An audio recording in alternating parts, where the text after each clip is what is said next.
예수님이 받으신 시험 두 번째. 하나님을 시험하지 말라. 마태복음 4장 7절, 신명기 6장 16절. 그때의 악마는 예수를 그 거룩한 도성으로 데리고 가서 성전 꼭대기에 세우고 말하였다. 내가 하나님의 아들이거든 여기에서 뛰어내려 보아라.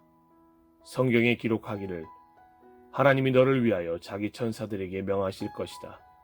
그리고 그들이 손으로 너를 떠받쳐서 너의 발이 돌에 부딪히지 않게 할 것이다 하였다. 예수께서 악마에게 말씀하셨다. 또 성경에 기록하기를 주 너의 하나님을 시험하지 말아라 하였다. 당신들이 마사에서 시험한 것처럼 주 당신들의 하나님을 시험하면 안 됩니다.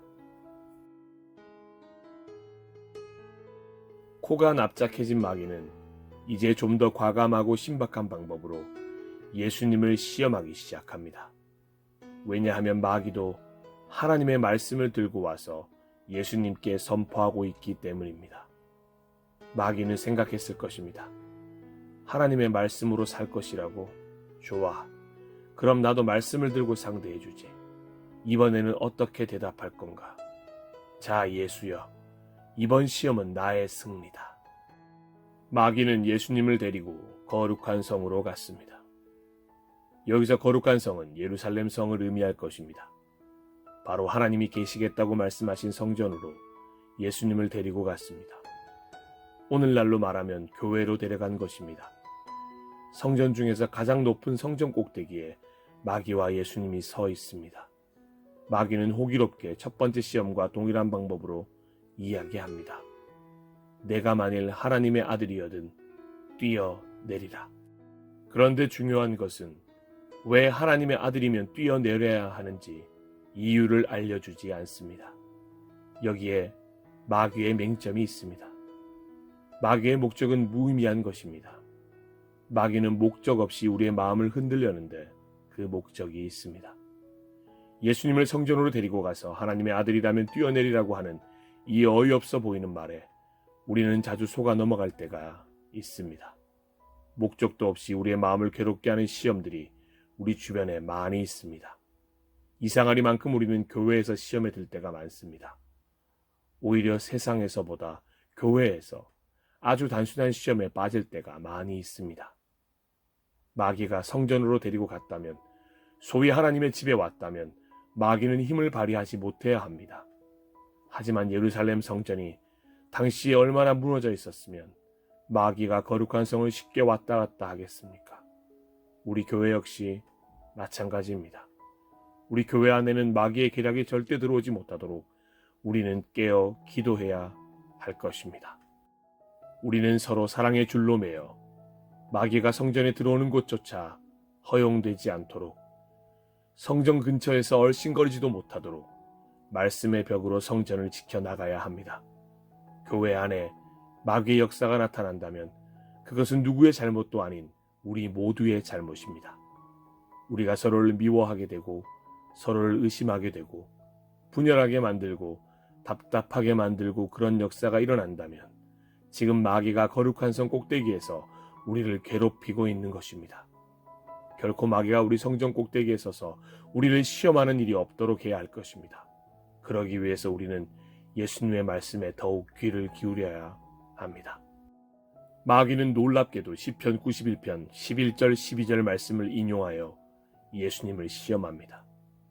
하지만 마귀는 이 말씀을 그저 자기의 임의대로 뛰어내리라라는 말에 맞추기 위해 거기에 맞는 말을 가져온 것뿐이지 상황에 전혀 맞지 않는 말씀이라는 것을 우리는 깨달아야 합니다. 우리는 말씀을 올바르게 알아야 합니다. 말씀 구절이 있다면 그 말씀 구절 앞뒤를 살피면서 어떠한 맥락과 뜻에서 그 말씀이 등장했는지 살펴보아야 합니다. 마귀처럼 특정 구절만 가지고서 이야기한다면 이단이나 사이비가 될 수밖에 없습니다. 마귀가 인용한 시편 91편 말씀은 예수님이 성전 꼭대기에서 뛰어내려야 하는 이유가 결코 될 수 없습니다. 그저 자신의 이야기를 대변하기 위해서 가져온 말씀 한 구절을 가지고 마귀는 예수님을 시험하며 말하고 있는 것입니다. 하나님이 예수님을 위하여 그의 사자들을 명하여 그 사자들의 손이 예수님을 받들어 발이 돌에 부딪히지 않게 할 것이니 뛰어내리라는 것입니다. 정말 어리석은 마귀입니다. 하지만 어리석은 마귀의 이런 행동을 보면서 우리는 묵상해 보아야 할 것이 있습니다. 그냥 세상의 유혹이나 원초적인 것에 대한 유혹보다 훨씬 더 심한 시험이 바로 말씀에서부터 오는 시험인 것을 우리는 알아야 한다는 것입니다. 어느 말씀이든지 올바른 해석과 올바른 가르침이 필요합니다.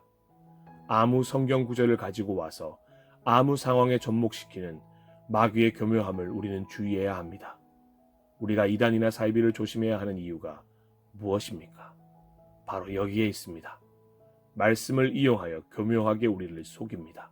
우리를 미혹합니다. 오늘 마귀가 예수님께 말씀을 인용한 것처럼 그럴듯한 말로 우리를 속이려 듭니다. 그냥 아무 생각 없이 말씀을 보면 하나님이 보호하실 텐데 뛰어내려도 되는 것처럼 느껴질 수 있습니다. 하지만 그것은 잘못된 것입니다. 결코 하나님은 아무 이유 없이 우리를 위험에 내몰리게 두실 하나님이 아니라는 것을 깨달아야 합니다. 목적도 없이 우리를 성전 꼭대기에 몰고 가 뛰어내리라고 하는 비이성적인 하나님이 아니라는 뜻입니다. 하나님은 결코 생선을 달라는데 뱀을 주시는 분이 아니십니다. 떡을 달라고 하는데 돌을 주시는 분은 결코 우리 하나님이 아니십니다.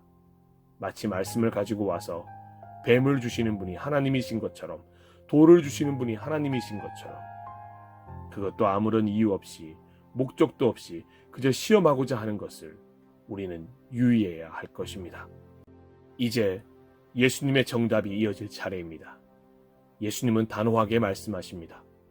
예수님은 밑도 끝도 없는 도무지 아무런 이유라고도 없는 목적 없이 그저 흔들고 있는 마귀를 향하여 분명하게 말씀하십니다. 내가 알고 있는 성경 말씀이 그것이냐? 또 기록되어 있는 하나님의 말씀을 모르느냐? 주 너의 하나님을 시험하지 말라는 말씀도 기록되어 있느니라. 신명기 6장 16절의 말씀을 인용합니다. 정확히 신명기 6장 16절의 기록은 너희가 마사에서 시험한 것 같이 너희의 하나님 여호와를 시험하지 말고입니다. 하나님을 시험하지 말라는 말씀에 우리는 아멘으로 화답해야 합니다. 그 어떤 이유로든 간에 하나님을 시험하지 말아야 합니다. 하나님은 시험해야 할 대상이 아닙니다. 하나님은 우리가 믿고 신뢰해야 할 하나님이십니다. 하나님은 우리를 위해 독생자까지 아끼지 않고 내어주신 사랑이신 창조주이십니다. 어떤 이들은 이야기합니다. 하나님, 정말 당신이 계시다면 이 문제를 해결해 줘 보세요. 그럼 내가 당신을 믿겠습니다. 정말 하나님이 살아계신다면 기적을 보여주세요. 이렇게 말한 후에 아무 일도 어떤 일도 일어나지 않으면 하나님은 없다고 단정 지어버리곤 합니다. 정말 안타까운 현실입니다. 너무도 많은 사람들이 이렇게 하나님을 시험하면서 스스로 넘어지고 있습니다. 하나님은 우리가 시험해야 할 대상이 아니라 전적으로 믿어야 할 하나님이십니다. 신명기 6장 16절에서 마사에서 시험한 것과 같이라는 말씀이 나옵니다. 마사라고 하면 잘 모르시겠지만 무리바와 동일한 지명입니다. 모세의 무리바 반석 사건에서 등장하는 무리바를 잘 아시리라 생각합니다. 마사라는 지명의 뜻은 시험이라는 뜻이고 무리바는 다툼이라는 뜻입니다. 이 마사나 무리바에서 많은 일들이 있었습니다. 출애굽기 17장 7절을 보면 그가 그곳 이름을 마사 또는 무리바라 불렀으니 이는 이스라엘 자손이 다투었으며 또는 그들이 여호와를 시험하여 이르기를 여호와께서 우리 중에 계신가 안 계신가 하였음이더라 라고 기록되어 있습니다. 그곳에서 하나님이 계신가 안 계신가 시험했다는 것입니다. 마귀도 마찬가지 시험이라는 것입니다. 성전 꼭대기에서 뛰어내려봐라. 하나님이 계신가 안 계신가 한번 보자. 시험하는 것입니다. 하나님이 계시다면 너를 붙잡아 줄 것이고 만약 하나님이 안 계시면 그냥 떨어지는 것이다. 그러니 뛰어내리라고 하면서 하나님의 존재에 대한 시험을 하고 있는 것을 볼 수 있습니다. 또한 민수기 20장 13절을 보면 이스라엘 자손이 여호와와 다투었으므로 이를 무리바 무리라 하니라. 여호와께서 그들 중에서 그 거룩함을 나타내셨더라 라고 기록되어 있습니다. 그리고 이 마사나 무리바라는 글이 등장하는 곳마다 하나님을 시험하고 하나님과 다투고 하나님의 뜻을 거역하고 하나님의 말씀을 듣지 않는 이스라엘 백성의 모습이 등장합니다. 마귀가 바로 그런 이스라엘 백성 같은 모습을 보이고 있는 것입니다. 그것을 두고 예수님은 말씀을 인용하신 것입니다. 주 너의 하나님을 시험하지 말라. 이스라엘 백성이 불순종하면서 하나님과 다투고자 했던 그 모습처럼 하나님의 말씀을 듣지 않고 하나님이 계신지 안 계신지 의심하면서 하나님의 존재 자체를 의심했던 그 모습을 가진 마귀에게 선포하시는 것입니다. 주 너의 하나님을 시험하지 말라. 우리는 이 말씀을 마음에 깊게 새겨야 합니다. 우리는 결코 삶 가운데 하나님을 시험하지 말아야 합니다. 다시 한번 말씀드립니다.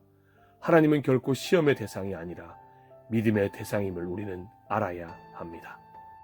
마치 하나님이 내가 원하는 대로 해주어야만 하나님이 되시는 것을 경계해야 합니다. 하나님을 내 손바닥 위에 놓고 내가 생각하는 대로만 움직여주는 하나님이어야만 하나님으로 인정하는 잘못을 범하지 말아야 합니다. 하나님을 내가 만든 장난감처럼 생각해서는 안 됩니다. 하나님을 내 기도에 맞춰 움직이는 꼭두각시 인형으로 생각해서는 안 되는 것입니다. 하나님은 하나님의 뜻대로 우리를 인도하시는 분이십니다. 하나님은 합력하여 선을 이루는 하나님이십니다. 마귀의 뜻대로, 인간의 뜻대로 결코 움직이시는 분이 아니십니다. 그러기에 우리는 하나님의 뜻을 다 알 수가 없는 것입니다. 그러기에 우리는 하나님을 그저 믿을 수밖에 없습니다. 겸손히 그분 앞에 하나님의 나라와 의를 구하는 기도를 드릴 수밖에 없는 것입니다. 하나님은 응답하실 수도 있고 거절하실 수도 있고 침묵하실 수도 있는 하나님이시라는 것을, 그 하나님의 자리를 인정해 드려야 하는 것입니다. 마귀는 오늘도 우리를 이런 방법으로 시험할 것입니다. 하나님의 존재 자체를 거부하며 의심하게 만들 것입니다. 말씀처럼 보이는 유혹으로 우리를 미혹하려고 노력할 것입니다. 자꾸만 하나님으로부터 멀어지게 만드는 것이 마귀가 가장 원하는 일입니다. 그런 모든 상황에서 꼭 말씀으로 선포하십시오. 주 너의 하나님을 시험하지 말라. 그리고 나 자신에게 선포하십시오. 주 나의 하나님을 시험하지 말자. 하나님을 믿고 따르자. 하나님만이 나의 선한 목자. 그분만 따라가리라. 결코 나는 변치 않으리. 사랑하고 축복하는 여러분, 하나님은 살아계십니다. 하나님은 지금도 우리를 보호하시고 우리와 함께 하십니다. 오늘 하루를 살아가면서 비록 하나님이 눈에 보이지 않는다고 할지 몰라도 하나님이 나와 함께 계심을 믿고 마귀가 주는 하나님의 존재에 대한 의심을 말씀으로 물리치면서 승리하는 하루가 되기를 소망합니다. 평안히 길을 갈 땐 보이지 않아도 지치고 고나여 넘어질 때면 다가와 손 내미시는 우리 하나님, 때때로 뒤돌아보면 여전히 계신 주, 잔잔한 미소로 바라보시며 나를 재촉하시는 하나님 아버지, 그분이 우리 하나님 아버지심을 결코 의심하지 않으시길 소망합니다. 함께 잠시 기도하겠습니다. 지금도 우리와 함께 하셔서 역사하시는 하나님 아버지, 감사합니다. 가끔은 하나님이 정말 계시는 것일까? 하나님이 살아계시다면 정말 이런 일은 일어나지 않아야 한다고, 이 문제는 해결되어야 한다고, 하나님은 정말 살아계신 것이냐고 의심할 때가 있었던 우리의 모습을 회개합니다. 모든 것이 하나님의 뜻이라고 고백하면서도 의심했던 우리의 연약함을 불쌍히 여겨 주시옵소서. 그러니 어찌 마귀가 이 연약한 부분을 공격하고 시험하지 않겠습니까? 오늘 예수님을 통하여 정답을 말씀해 주신 하나님 아버지, 감사합니다. 이제는 이런 의심이 다가올 때 주 너의 하나님을 시험하지 말라, 이 말씀을 마음에 새기고 하나님만 따라가는 귀한 어린 양들이 되게 하여 주시옵소서. 그리고 하나님 아버지를 믿기 원합니다. 믿음이 없는 우리에게 믿음을 더하여 주시옵소서. 그래서 이 하루를 정말 하나님을 믿는 믿음 안에서 승리하게 하시고 그 승리를 통하여 하나님께 영광 돌리는 하루가 되게 하여 주시옵소서. 예수님의 이름으로 간절히 기도드렸습니다. 아멘.